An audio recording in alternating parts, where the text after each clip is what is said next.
It's so important for accountability and to get the truth, to push back and to ensure this doesn't happen again. I think it's important that we just don't wait for the majority. I mean, right now we're investigating, we're using the courts, we're using public opinion, we're pushing back, we're getting information, and we're talking about it consistently to ensure that the American public actually know that the Trumps are enriching themselves. And while they take your hard-earned taxes, your money, and give it to themselves and their rich friends, they could care less about groceries, the gas, and your rent. That's the reality on the ground today, regardless of November.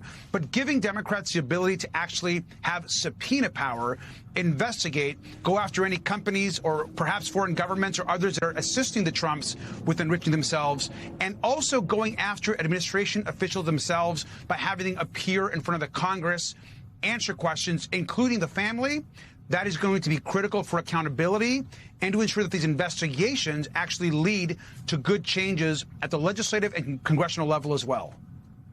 Congressman, so would you say that this promise to investigate, even right now, is a promise and not a threat? Because there are some people out there saying this is a threat from Democrats. They don't have it in them. Oh, it's a promise. I'm promising right now on this show, you can take it to the bank. And feel free to replay it when we're hopefully in the majority. There is no question we're going to be investigating. Look, this is essentially the Trump crime family. I mean, these guys are ripping off the American public. $2 billion richer, just the president. Real estate deals, tens of millions of dollars on real estate deals in countries we're doing diplomacy with. The meme coin, the stable coin, selling pardons, selling ticketed events at the White House. I mean, the list goes on and on. It's the sons, it's Jared Kushner, Ivanka buying random islands in other parts of the world. As we know, these investment accounts that Jared Kushner has that other foreign governments are dumping money into. So the amount of corruption that's happening within the family, the profiting that they are making off of the American public, and the fact there's no real disclosure, there's no accountability, and that Donald Trump will just look in the camera and lie to the American public, saying he has no idea what's going on or he doesn't talk to his sons about their investments. Give me a break. Nobody believes that, and it's going to be up to oversight Democrats and others to get to the truth. Congressman, as you know, going back to the before times when you came on our show, this is one of the first things I leveled up to you about what Democrats would do and how they would do it should they get power back, what that would look like. And I just want to say, sir, you have been consistent from that conversation to this in being very clear about. So I have no doubt. I know this is more than a promise that this is going to happen, because I think in so many respects, the country wants it to happen, needs it to happen. And so I applaud the forward thinking here. The backup question I would have would be, once that process unfolds, do you believe that the leadership, the new leadership of the House in particular, certainly we were having conversations about potential Democrat control of the Senate as well, would bring about the enforcement? There are two parts to accountability. One is helping people understand and recognize the bad stuff that's happened, putting it in the right context, making it clear to people. But the other part of accountability is the smack on the hand, the boot on the behind, the spanking, and in some cases, maybe even a little bit of time in a cell. How do you see that part of this playing out as well, particularly now that you have threats from the administration using the Postal Service to go after voters this fall, and other things that they're going to be doing between now and November that further complicates this? We're talking about financial corruption. There's also the jurisprudence and the voter corruption that that you'll have to deal with as well.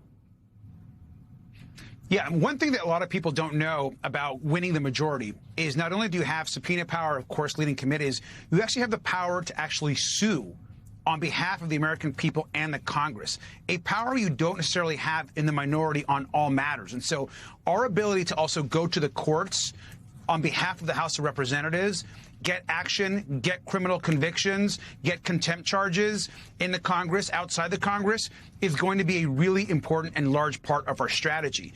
And building the support across the country on all the issues that we're discussing is also going to be critical. We're not, though, waiting around for the majority. The investigations are starting. Look, I talk to maybe a different attorney general every couple of weeks, mapping out, planning out also how the states can be involved. Because at the end of the day, we know that Donald Trump is still going to be president for a couple of years, and we're going to need our AGs in the states across this country to also sue. So it's not just a federal approach, but we're also taking a state approach to issues around Jeffrey Epstein, corruption, the DHS pay-to-play, Trump family corruption. All of that is going to be coordinated from the House and also our state AGs. We've got to do that work. And you're talking about, for example, the mail-in ballots. I mean, Donald Trump is trying to stop mail-in ballots even for this election coming up. So the corruption is consistent, but we're not going to allow him to cause more damage to our elections. We're going to win, and we're going to win the majority. Yeah, when you say about coordination with state attorney generals, I think that's the epitome of doing something. I mean, that seems like a large-scale effort that a lot of Democratic voters are desperate to hear. Real quickly, Congressman, we're here in Washington, D.C. You wrote a letter about the reflecting pool a few weeks ago and what the Trump administration did there with completely botched, quote-unquote, renovation, no bid contract. We now see scaffolding going on the north portico of the White House. They've said that's just going to be normal renovation, et cetera. They're not going to change out the columns, but suddenly no one's allowed to take a tour of the People's House. What will Democrats do to try and stop Trump from remaking D.C. in his own image? And this is really important. I mean, look, we're investigating the reflecting pool, the Kennedy Center, the ballroom, the arch. Now there's this new helipad that's going in that really no one has all the information about. So all of this destruction of the district, of our monuments, is so shameful. And the American public, they're talking about it. They understand it. The reflecting pool. Nobody believes Donald Trump when he's saying that it somehow got vandalized by somebody using a knife. I mean, give me a break. They're arresting people that are walking up to the pool. It's a complete disaster. It's going to cost way more than he originally said it was going to cost. And we know the contracts are going to Trump donors and friends of his. And so Oversight's actually been working with our partners in the Senate. We actually intend on having a hearing pretty soon when we get back to D.C., actually go through each of the different monuments and the different parts of D.C. that Donald Trump is actively destroying. And in some cases, without the right permits, without the support. And thankfully, I feel the American public really is on our side here. They understand, they've seen these monuments, and they're against Trump's destruction. So that'll be a big part of our investigation as well, including any corruption with any of the companies involved.